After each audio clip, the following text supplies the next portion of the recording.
Have you ever wondered why a child desperately craves love and attention from their abusive parent? Or perhaps you always seem to end up in toxic relationships. You may not have come across this term, but these are signs of trauma bonding. First things first. What is trauma bonding? Trauma bonding is a kind of learned attachment style that occurs when intermittent abuse and love replace love and nurturing.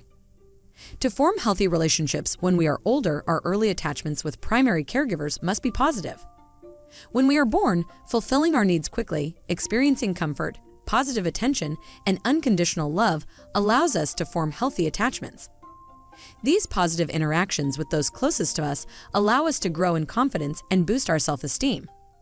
They set the template in our minds for what healthy and normal relationships are. But say our early interactions and needs meet with abuse or violence, which intersperse with random acts of affection. We begin to associate love with abuse. Abusive relationships become normalized for us. It is trauma that bonds us, not love. Yet, we still crave love and attention from the person abusing us. If you have never experienced this kind of intermittent reinforcement, either as a child or an adult, it is difficult to understand trauma bonding. Perhaps it will make more sense to know that humans have a primal urge to form attachments with others, whether these attachments are loving or abusive. These attachments are essential to our survival. Now, when we talk about survival, it's important to know we activate the primitive part of our brain. All logic and reason go out of the window. We don't think about the future or long-term consequences.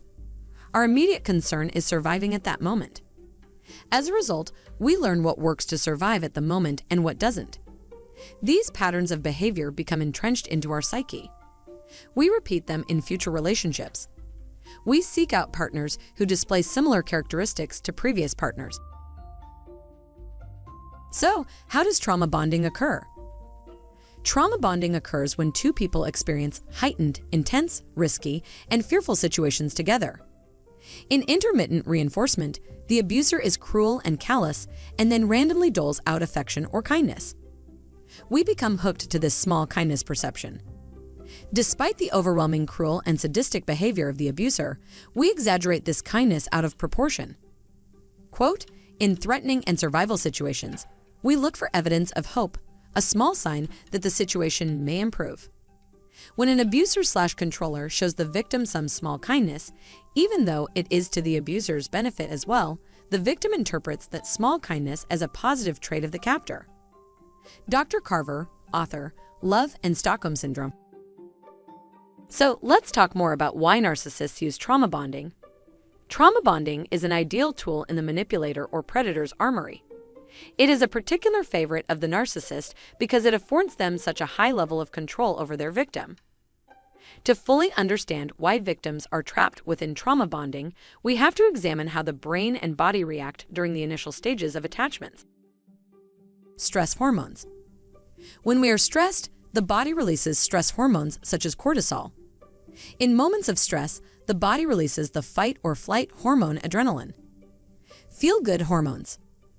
Once adrenaline has flooded the body, the brain jumps into action to combat this and sends out massive doses of dopamine, the feel-good hormone.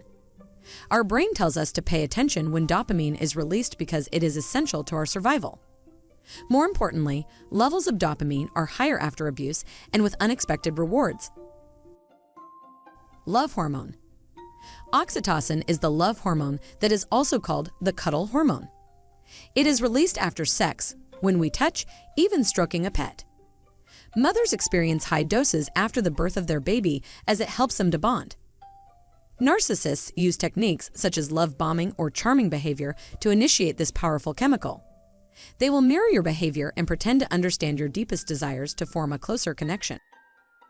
So here are 9 signs you confuse abuse for love. 1. It's your fault that they are abusive. If only you had cooked the dinner just how he liked it, he wouldn't have had to hit you.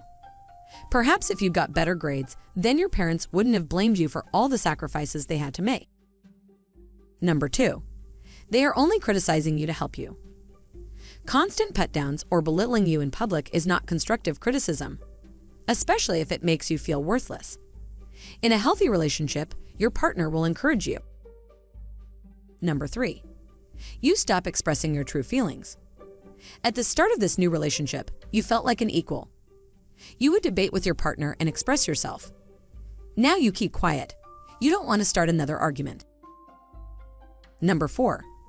You anticipate their wants and needs before your own. Are you always thinking ahead to the time they arrive home? Are you rearranging furniture or making sure everything looks just right? Do you have to watch the clock to make sure you are on time?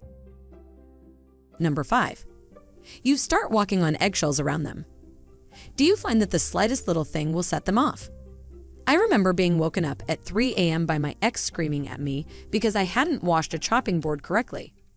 He would complain that I was deliberately ironing his shirts wrong. I look back on that relationship now, and it seems ridiculous that I put up with it for so long.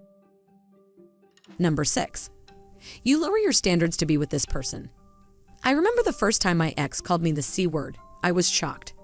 He didn't even apologize.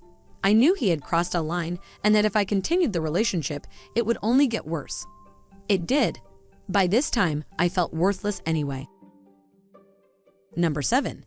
You think you can change them. At the start of the relationship, things were so different.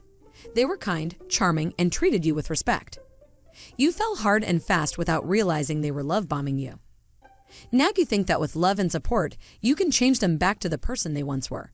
But that person was fake. Number 8. You feel lucky that he puts up with you.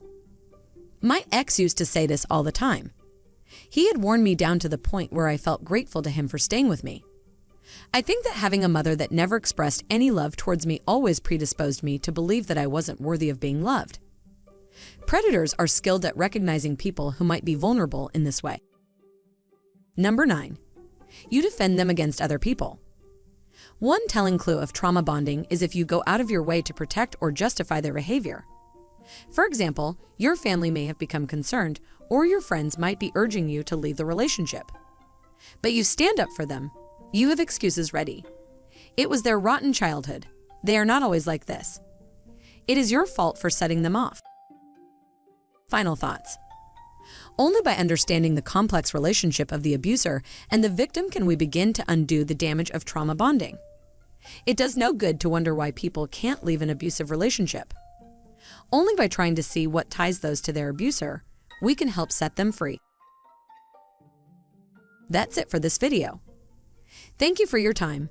Don't forget to like and subscribe to the channel to never miss future uploads. Have an awesome day.